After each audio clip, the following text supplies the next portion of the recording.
Well, hi everybody, and welcome back to Impi, your friendly catamaran.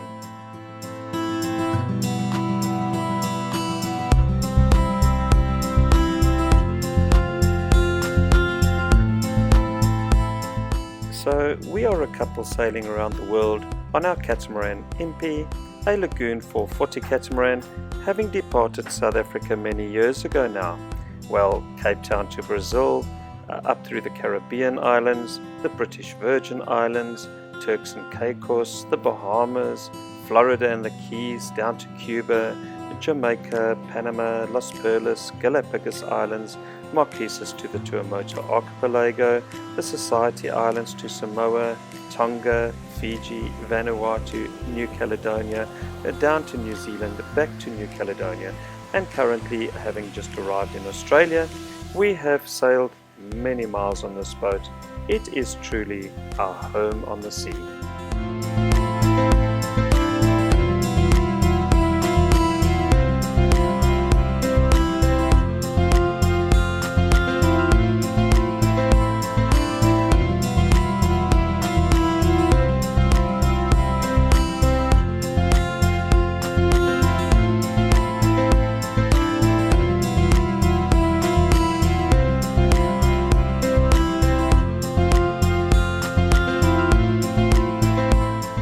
Right folks, well, this is part 3 of our series, Sailing the Southern Lagoon of New Caledonia.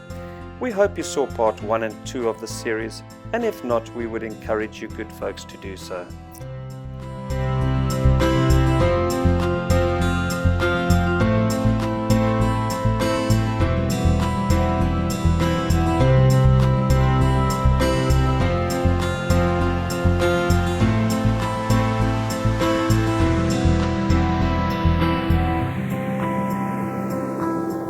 So you will recall from episode 1 and 2, our friends Thierry and Coralie sailing alongside us to show us some of their favourite islands down here in the Southern Lagoon. Now in episode 2 we brought you the island of Nda, NDA, a magnificent part of our planet. And we also brought you unique footage of our local Kaldoshi friend, showing us how islanders overcome loneliness by dancing with crabs.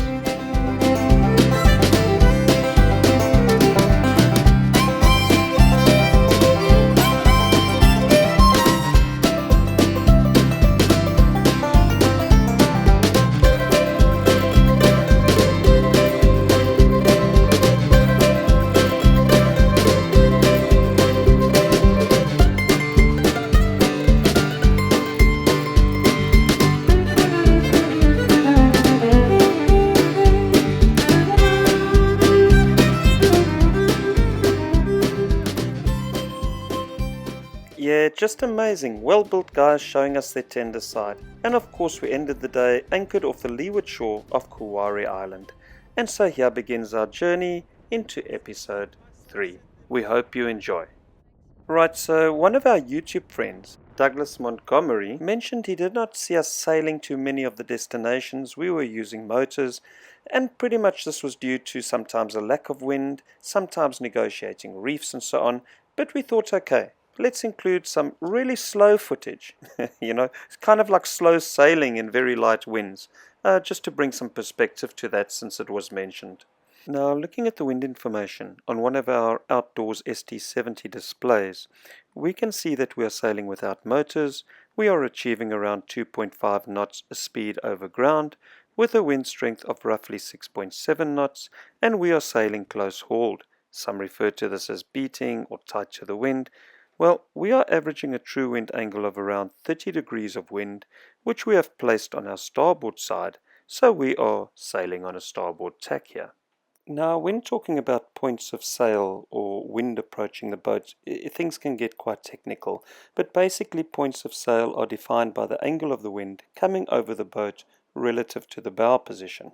Now, while we look at this instrument, something some sailors are not aware of is this amazing feature on some of these wind instruments. For example, the little white and red dot here on the outer ring. These in fact are minimum maximum wind values, or angles in this case, and in this case of true wind angle. And since we have been on this tack, we have seen a minimum wind angle of 0, which represents either a time when we faced into the wind to hoist the sail, or when we tacked from port to starboard tack where it resets itself. And with skirting around reefs and so on, we can see we have come up to a maximum wind angle of 80 degrees here, which is the red dot.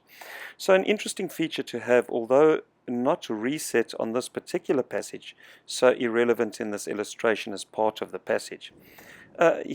Let me show you. For interest's sake, I am at anchor, and for presentation purposes, let me record this and show you how one can reset this feature and how it places the dots from one tack to another, hopefully. Alright, so usually when at anchor, the indicator would be from ahead of the boat because the boat faces into the wind. However, here we are in a strong tidal current, which is influencing this way stronger than the wind, which would explain why the needle is facing toward the stern of the boat, because basically the wind is coming in from the stern whilst the current keeps the nose into the current, so to speak. At anchor, let's hope the wind plays ball. We can see here that the minimum, the white dot and the red dot, the white dot is 120 degrees and the red dot is 170, 168, 170 degrees. To reset, we press enter, reset minimum wind angle, and you can see the white dot lined up with the red indicator at that point on a reset. We can now reset the maximum apparent wind angle, and there we see it reset where the indicator was at 180. So basically just to show how one can reset these. Now every time the needle passes from one tack into the next, the values will automatically reset themselves, and it will do so as it crosses two zones between port and starboard tacks. Okay, here we actually swing from a starboard to a port tack. You can see the white dot has moved across the red and it's brought it back to a starboard tack. Okay, very quickly, and for those new to sailing again, some of you have asked me about wind angles and being on a certain tack. So I quickly just put something together here for the benefit of you guys. So points of sail can be illustrated in different ways, and mostly diagrams show wind approaching from one direction and the boat angle relative to the wind. I will illustrate this as seen on the instrument, the wind flow toward the boat as seen from on the boat. So as seen here, the red lines I've drawn in here is actually wind coming over the boat on the port side of the boat, which means we are on a port tack. So similarly, the green lines indicate wind coming toward the boat and over the starboard side of the boat, which puts us on a starboard tack. So wind flowing over the forward sector as seen here has us trimming the sails in and tight to the wind, which is referred to as being close hauled port tack. Then again, wind coming in at a slightly larger angle than close hauled has us on a close reach port tack.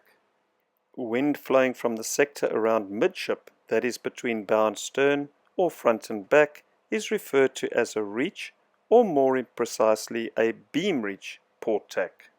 And so it goes passing aft of beam reach, we see wind placing us on a broad reach port tack, and winds from astern or behind have us on a run. It's called running. Okay, so similarly we have the same scenario with wind from starboard angles on a starboard tack. The actual indicator on the gauge here shows us as running on a starboard tack. Now, true wind and apparent wind can be left for a separate discussion. We should get back to sailing the islands. Right, so back to where we started from. We are sailing along on the Genoa. We're cruising at snail's pace in a light breeze. We're doing about 2.6 knots speed over ground in 6.7 knots of wind. We are close hauled on a starboard tack. Now, looking at this in reality with the camera, I mean, one can see that we are just idling along, we are not doing much speed, and this is why we don't film it mostly. It would seem boring for us to share this with you. Now, something we look at with catamarans is how close one is able to sheet in the Genoa, since this plays a pivotal role in getting good angles to the wind or not.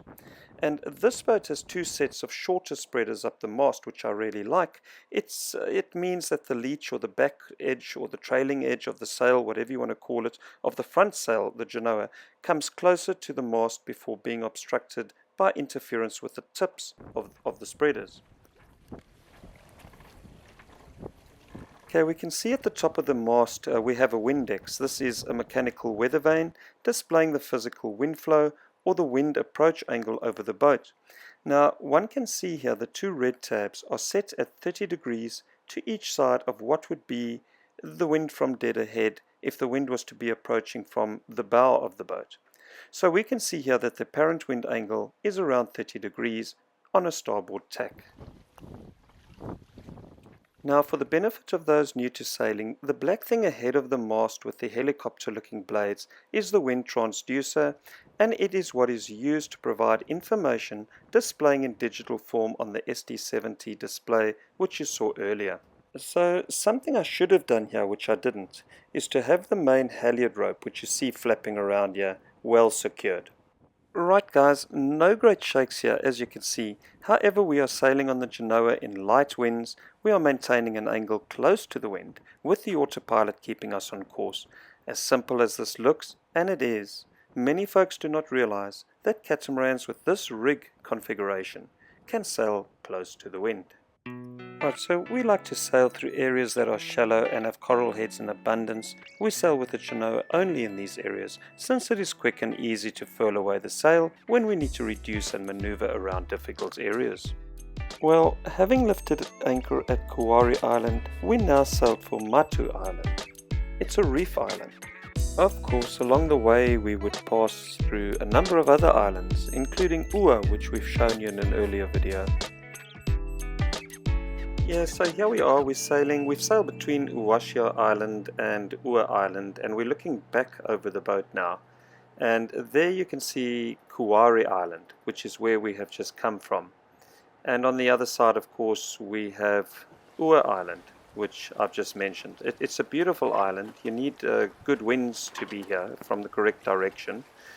And you may actually recall this island being the one where in our earlier video, we had Guy Kane fly in and beat us to the destination and tie up to our friend's boat Jolly Foo, Bruce and Lynn Savage from Australia, ex-South Africans from Australia. Ua Island, just absolutely magnificent in settled weather. Anyway, moving on, so we just cruised between these islands, and moving on we arrive at the next island. Right, the next island is Uatermebi. It's kind of situated in a reef system there, but spectacular to sail past here. Let's just show you some of the island and then I'll tell you why we love it so much.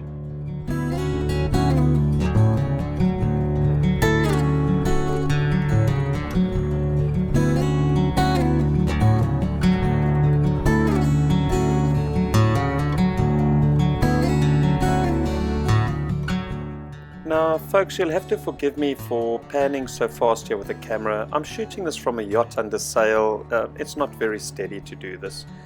And the camera also doesn't push out enough frames per second to really give a smooth feel to it. But I'm sure this just gives you a feel for the island and how beautiful it really is.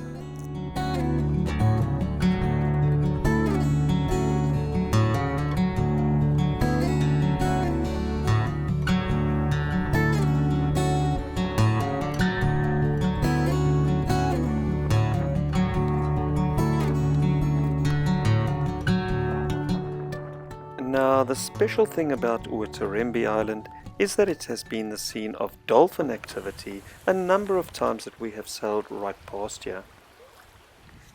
There. Oh, look at that. Yeah. You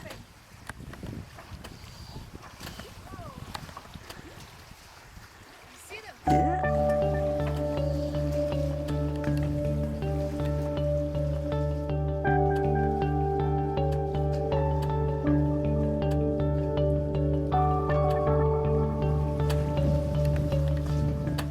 Now folks, I must say that the dolphin encounters we have had in New Caledonia has been incredible. Let me share one of many clips. Here Anna and I were sitting on Impi at anchorage one day. We heard this commotion under the boat. Anna yelled for me to come out and I grabbed the camera and we caught this dolphin emerging with a large fish in its mouth. I mean, we haven't seen that in many regions in the world. It's got a fish in his mouth.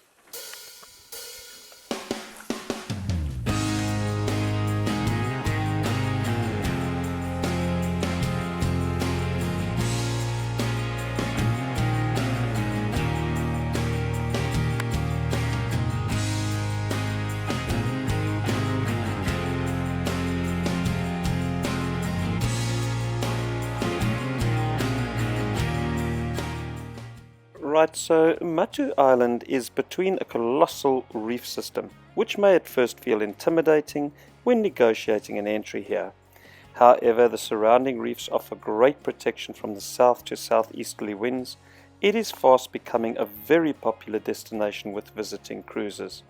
It is probably one of those islands that make a visit feel adventurous, whilst being on the edge of other regions less charted, and a spot of terrific beauty.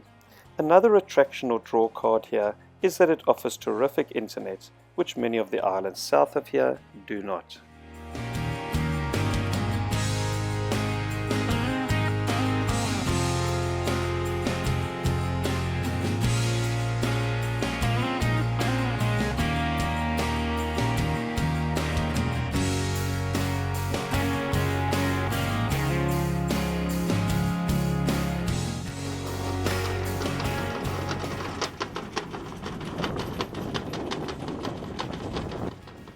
So dropping anchor behind MATO Island for the first time is spectacular. One is so taken with the different colors of water, the beauty of the reef, the birds and so on. It is so easy to forget about the dangers of this reef system. So we would encourage sailors heading for MATO to be aware of this distraction.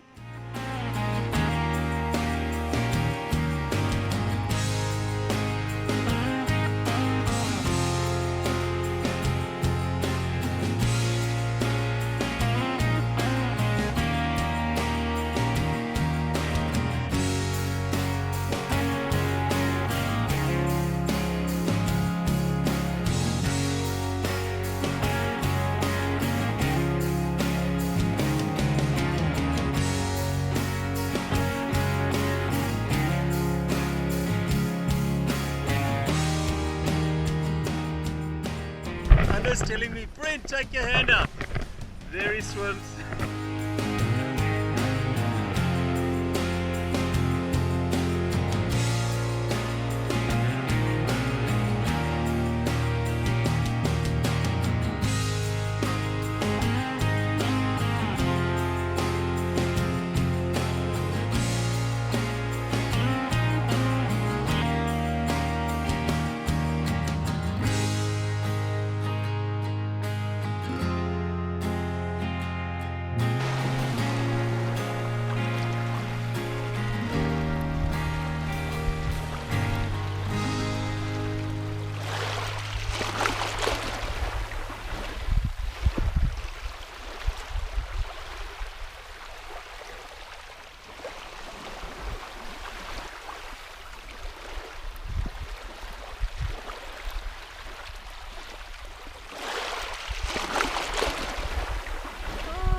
Friendly little black-tip sharks. Yeah, they don't look aggro. They're not at all. menacing.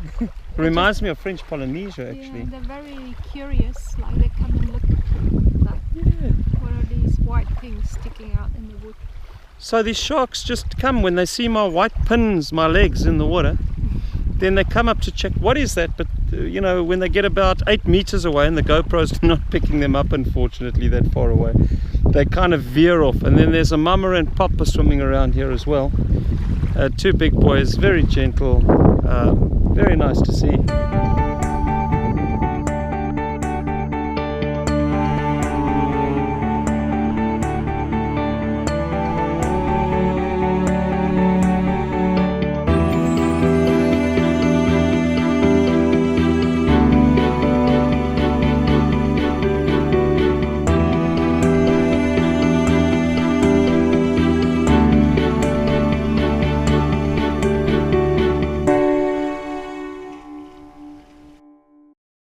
Well, Anna and I climbed this mountain. I must say we were on the lookout for snakes, so as not to step on these creatures. Anyway, the higher up we went onto this mountain, the more the wow factor it became.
Absolutely fantastic. I mean, guys, as you can see a shark swimming in the water there. Anna had actually decided to go back down to the dinghy. She was not keen about these trichorrhea snakes, especially with the limited footwear she was wearing. I decided to stay up and take more footage and to enjoy the vibe of the mountain. Just unbelievable. Well, guys, this is incredible. I mean, you know, New Caledonia, I'm standing here taking this footage for you all to share with you guys, you know, and you won't see it on the GoPro. I see a shark cruising up on the reef there. I see another little shark down there. I see little ones. There's two big sharks there and little ones following the shark. And they're just cruising in very shallow water. They're just little black reef tips, nothing to worry about. And guys, New Caledonia, man, it's got to be one of the most spectacular, most beautiful cruising grounds I have laid my eyes on. It's just becoming that way now. I love the Tuamotus, absolutely amazing, the Tuamotu archipelago. Some of the islands in the society is awesome. The Bahamas, fantastic. British Virgin Islands, awesome but crowded. This place is semi-undiscovered, you know, it's just limited to this corner of the world. Many people don't even know where New Caledonia is, and this place is just blowing us away. I just so wish I could get all those guys who follow us on YouTube and, you know, make regular comments and are great guys to be chatting to. I just wish I could get all these guys out here to appreciate and enjoy this. I really wish I could do that. It's like major in my heart to be able to share this in person. You know, I'd love to do it with my kids. I'd love to do it with you all. It's an experience. It's not just a beauty, it's an experience that I wish all people on this planet could experience. I truly believe our world would be so much better a place. I mean, yeah, I don't understand people trying to mess up our planet, man. We have such a beautiful planet. I just wish people could get real with it, you know. Anyway, I know this is going to sound strange to a lot of folks, me saying all of this, but it's what I feel, it's what I experience as I look at this. It has me in awe, absolute awe. It's so nice to be here. It's really like just gives me so much hope for all of us, you know, to have this magnificence, this beauty, this creation. It's fantastic.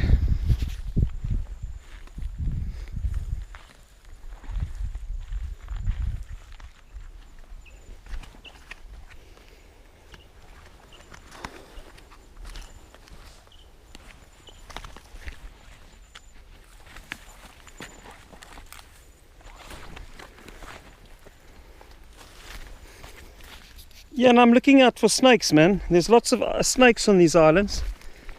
Trichorrheas, they're not meant to be trichorrhea, I think. They're not meant to be dangerous. Highly poisonous if they get their mouth around you, but the mouths are apparently a bit small. And at this time of the day, you know, in French territory, the French eat big lunches. So we've discovered with some of our French friends who invite us to their boats and feed us, you know, just give us a feast, man, like an absolute feast. And that's lunchtime. So these snakes are in French territory, and I'm guessing they do the same, and then they come up into the mountain to relax and rest. So I'm keeping an eye out for those little suckers, man.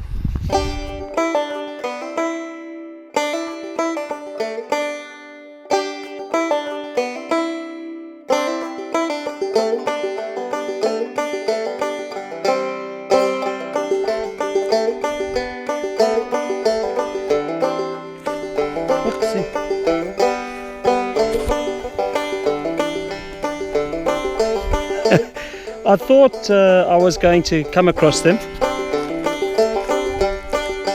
Now I'm wondering if he'll let me pass.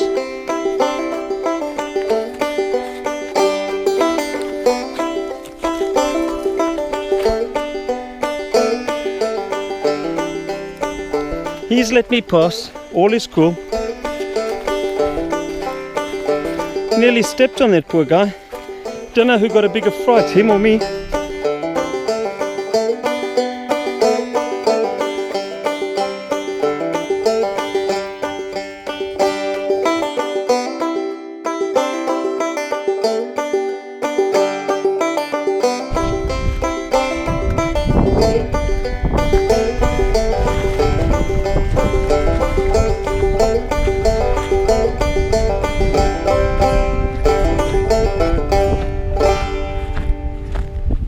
Bambino!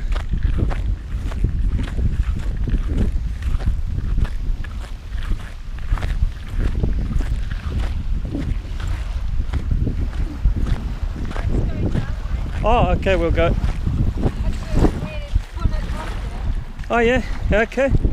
What a beautiful island, baby. The island itself isn't beautiful, but The views are incredible, little sharks. I mean, the amount of sharks I saw from the top of the mountain, incredible. And I nearly stood on a Kouare. that's why I didn't want to go. Yeah, and I've actually got video footage that I nearly stood on that snake. It was quite something, man. Yeah, well, that was why I came back down. Anna came back down. She's not going to put a foot on one of those things, man. And when we came out of the bushes, Yeah. and I saw all the rocks, I knew there were going to be snakes in the rocks. She knew there's going to be snakes here. And I thought if I put my foot on one Yeah. and I jump, I could fall. Yeah, you could slip, right, if you got a fright, and because it's quite steep and slippery actually. Those rocks tend to give way under one's foot. Go and you feel the No, love, you wise, and I'm getting old and I just don't know it yet.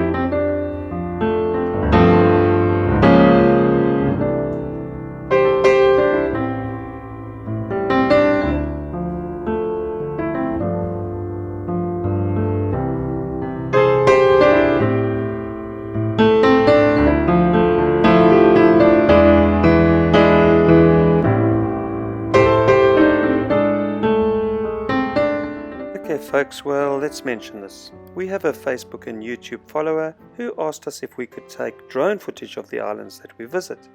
We explained that we have tried this before but would need a user-friendly drone to do this. The previous style drone we used was not friendly enough for us. Well, he set up a funding page to get that drone. Now folks, there is no pressure on anyone here. There's no pressure on anyone following our channel ever. However, if you would like to support him to get that drone, please drop a few shekels into his GoFundMe account, which can be found under the description of our video on our main video page. Thank you everybody. Have a great weekend.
How's it going, bro? Buona. Hey, Buona, how's it going, man? All good? Hey, Shell, how's it going? Are you good? Oh, look at this, eh? Such technique here. Ah, very good, very good. You did it, man.